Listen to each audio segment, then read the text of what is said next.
আমি বললাম, বাবা ঘুমের মধ্যে অন্ধকার রুমে আপনি আমার সাথে কি করছেন? বাবা বলল, মা পারুল, আজকে আমি তোমাকে একটা নতুন খেলা শেখাবো। আমি বললাম, বাবা এই রাতের বেলা আপনি আমাকে কোন ধরনের খেলা শেখাবেন? বাবা বলল, মা পারুল, এই খেলাটা রাতে খেলতে হয়, এটা দিনে খেলা যায় না। আমি বললাম, বাবা এটা আবার কেমন খেলা যা রাতে খেলতে হয়? বাবা বলল, মা পারুল, আমি তোমাকে এই খেলাটা শেখানোর জন্যই তো তোমার মায়ের কাছ থেকে এখানে চলে আসলাম। আমি বললাম, বাবা তাহলে চলো আমরা নতুন খেলা শুরু করি। তারপর বন্ধুরা বাবা আমাকে নতুন খেলা শেখাতে গিয়ে খালি রুমে একা পেয়ে আমার সাথে যা করল তা শুনলে আমি গ্যারান্টি দিয়ে বলতে পারি তোমাদের দাঁড়িয়ে যাবে। তাই তোমাদের পায়ে ধরে বলি, ভিডিওটা শুরু থেকে শেষ পর্যন্ত দেখো। বন্ধুরা, আজকের গল্পটি খুবই ইন্টারেস্টিং, আশা করি তোমরা পুরো গল্পটা শুনলে অনেক মজা পাবে। বন্ধুরা, তোমাদের কাছে আমার ছোট্ট একটি অনুরোধ, তোমরা দয়া করে আমার সামিয়া ব্লগ চ্যানেলটি সাবস্ক্রাইব করে আমাকে সাপোর্ট করবে। তাহলে কথা না বাড়িয়ে চলো গল্প শুরু করি। আমি মাহমুদা আক্তার পারুল, আমার ডাক নাম পারুল। বন্ধুরা, গোপনীয়তা রক্ষা করার জন্য আমি আমার ছদ্মনাম ব্যবহার করলাম। আমার বর্তমান বয়স 20 বছর, কিন্তু আমি তোমাদেরকে যে গল্পটি বলবো তখন আমার বয়স ছিল মাত্র 4 বছর। আমি বাংলাদেশের রাজধানী ঢাকায় থাকি। আমার জন্ম হয়েছে ঢাকায়, যদিও আমার দেশের বাড়ি নোয়াখালীতে, সেখানে আমার দাদা দাদি থাকেন। বন্ধুরা, আজকে আমি তোমাদেরকে বলবো কিভাবে আমার নিজের বাবা মাত্র 4 বছর বয়সেই আমার জীবনের প্রথম ছন্দপতন ঘটেছিল। তখন কিন্তু বন্ধুরা আমি খুব একটা বেশি বুঝতাম না বাবার আদর, ভালোবাসা, স্নেহ, মায়া, মমতাকে অন্যরকম চোখে দেখতাম। আমাদের পরিবারের সদস্য সংখ্যা ছিল মোট 4 জন, বাবা, মা, আমি এবং আমার ছোট্ট বোন। আমি আমার পরিবারের বড় মেয়ে।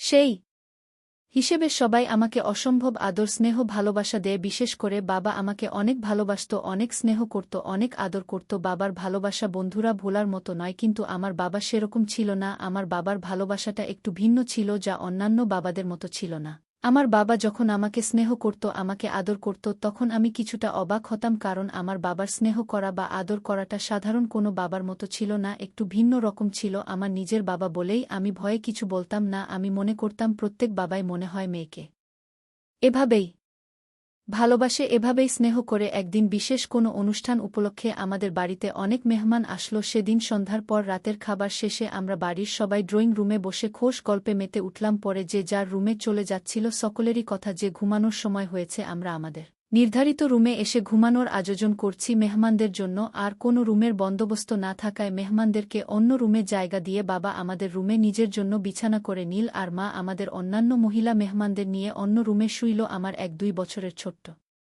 বোন মুন্নিকে পাশে নিয়ে মেঝের উপর বিছানা পেতে ঘুমানোর ব্যবস্থা করলাম। আমি বাড়িতে প্রচুর মেহমান থাকা, জায়গার পরিমাণ খুব কম ছিল, যে কারণে বাবা, আমি এবং আমার ছোট বোন আমাদের রুমের ফ্লোরে বিছানা করে একসাথে ছিলাম। আমার বাবা 4-0 মধ্যে একজন মধ্যবয়স্ক লোক ছিলেন। আমার বাবা ছিল আদিম প্রকৃতির মানুষের মতো, তার গায়ে ছিল প্রচুর শক্তি। বন্ধুরা, সে দিনরাত যখন গভীর হল, তখন আমি অনুভব করতে পারলাম যে ঘুমের মধ্যে কেউ আমার সাথে ভিন্ন রকম কিছু করার চেষ্টা করছে। রাতের অন্ধকারে কেউ আমার সাথে অন্যরকম আচরণ করার ফলে আমার ঘুম ভেঙে যায়।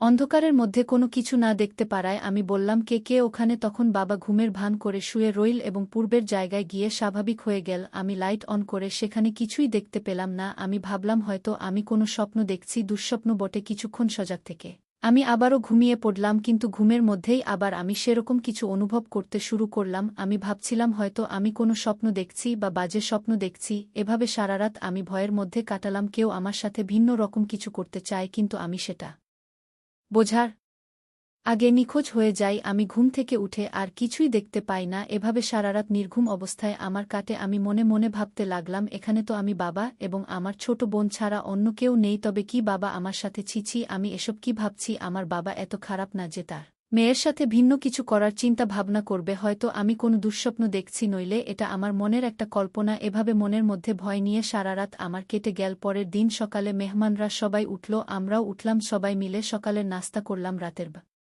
ব্যাপারটা আমার মনে থেকে কোনোভাবেই সরেছিল না। মনে মনে ভাবতে থাকলাম, একই স্বপ্ন মানুষ কয়বার দেখে? কে এই ব্যক্তি যে আমার সাথে রাতে এরকম আচরণ করেছিল? ভাবতে ভাবতে আমার কোনো কিছুই ভালো লাগছিল না। শুধু এখানে তো বাবা, আমি আর আমার ছোট বোন ছাড়া আর কেউ ছিল না। তাহলে কে আমার সাথে এরকম করল? দুশ্চিন্তা, আমার কোনো কিছু ভালো লাগছে না। সারাটা দিন শুধু খালি আমি এই বিষয়টা নিয়ে চিন্তা করলাম। যদিও আমার সাথে খুব বাজে আচরণ করার চেষ্টা করছিল, কিন্তু আমি সজাগ হয়ে যাওয়াতেই আবার তার অবস্থানে চলে গিয়েছিল, যে কারণে সে আমার বড় ধরনের কোনো ক্ষতি করতে পারে নাই। মনে মনে ভাবলাম যাক, সেটা আমার কপাল ছিল। এই বিশ্বাসটা নিয়ে চিন্তা করলে আর কোনো লাভ হবে না। বন্ধুরা, সেদিন আমাদের বাসার সকল মেহমান বিকেল বেলা চলে গেল। আমাদের বাসা একেবারে খালি হয়ে গেল। আমার মা একজন গৃহিণী। আমার মায়ের বয়সেই ৩-৪ কিংবা ৩-৫ হবে।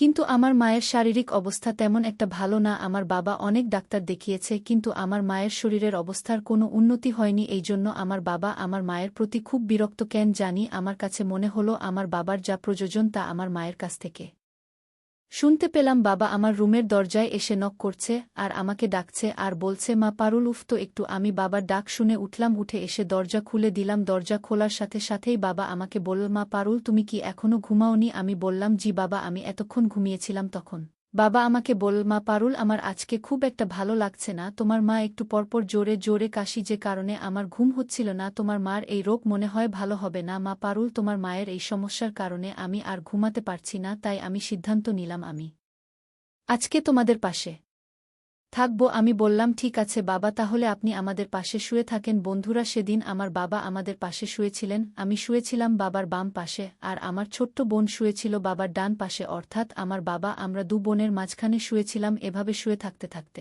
হঠাৎ আমি ঘুমিয়ে পড়লাম। কিন্তু ঘুমের মধ্যে গভীর রাতে হঠাৎ আমি অনুভব করলাম আমার সাথে কেউ ভিন্ন রকম কোনো কিছু করার চেষ্টা করছে। লোকটির সেই আচরণে আমার ঘুম ভেঙে গেল। আমি ঘুম থেকে উঠে বাবাকে আমার পাশে খুব বাজে অবস্থায় দেখতে পেলাম। তখন আমি বাবাকে বললাম, বাবা, আপনি আমার সাথে এসব কি করছেন? আপনার মেয়ের সাথে ঘুমন্ত অবস্থায় সব কিছু করার আগে আপনার বিন্দু পরিমাণ লজ্জাবোধ হয়নি? তখন বাবা আমাকে বলল, মা পারুল, তুই তো আমার বড় মেয়ে, তুই তো আমার কষ্টটা কিছু হলেও বুঝবি। বন্ধুরা, ভিডিওর মাঝখানে একটা কথা বলতে চাই। আমি তোমাদের আনন্দ দেওয়ার জন্য খুব কষ্ট করে ভিডিও বানাই, তাই তোমাদের কাছে অনুরোধ থাকবে অবশ্যই এই ভিডিওটি দেখে একটি লাইক করবে এবং সামিয়া ব্লগ চ্যানেলটি সাবস্ক্রাইব করে পাশে থাকবেন।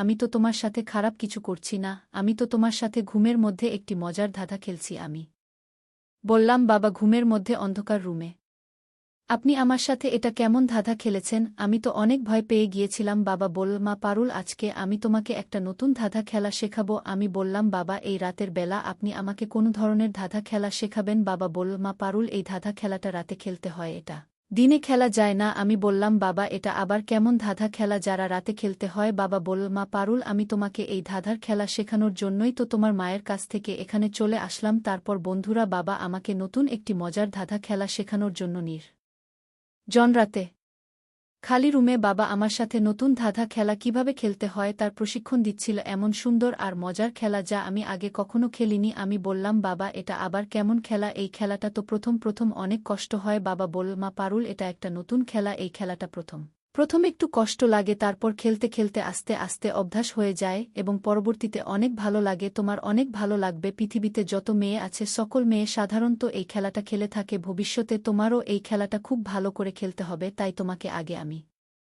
এই খেলার প্রশিক্ষণ দিচ্ছি। বন্ধুরা, সেদিন সারারাত আমি আর বাবা মিলে ওইরকম একটা নতুন খেলা খেলছিলাম, যে খেলার কারণে বাবার আমার মন দুটোই ভালো হয়ে গেল। আসলে বন্ধুরা, খেলাধুলা করা শরীর এবং স্বাস্থ্যের জন্য খুবই উপকারী। বন্ধুরা, পৃথিবীতে এমন অদ্ভুত ধরনের খেলাধুলা আছে যা করলে মানুষের শরীর এবং মন স্বাস্থ্য সবই ভালো হয়ে যায়। তো এই খেলাটা নির্দিষ্ট একটা মাত্রা রয়েছে, এই খেলাটার খেলোয়াড়দেরও একটা মাত্রা রয়েছে, যা আমি আগে বুঝতাম না। তবে আমার ক্ষেত্রে খেলার সিস্টেম, খেলার ধরনটা ছিল স্বাভাবিক, কিন্তু খেলাটা ছিল একটু ভিন্ন রকম, যার হাতে আমার জীবনের প্রথম মাত্র 4 বছর বয়সে ছন্দপতন ঘটেছিল। বন্ধুরা, মানুষের জীবনে কিছু সময় এমন কিছু মুহূর্ত আসে যা কোনো মানুষ চাইলেও এড়িয়ে যেতে পারে না। আমার ক্ষেত্রেও তাই হয়েছিল। যদিও আমি বাবার সাথে এরকম ধরনের খেলায় কোনো আগ্রহ ছিলাম না, কিন্তু পরিবেশ আর পরিস্থিতি আমাকে সেই রকম ধরনের আন্তর্জাতিক মানের খেলোয়াড় বানাতে বাধ্য করেছিল। যাই হোক বন্ধুরা, সবই আমার কপাল। তবে আমি প্রার্থনা করি তোমাদের জীবনে যাতে এরকম পরিস্থিতির পড়তে না হয়। বন্ধুরা, আজকে এই পর্যন্তই গল্পটি। যদি তোমাদের ভালো লাগে তাহলে অবশ্যই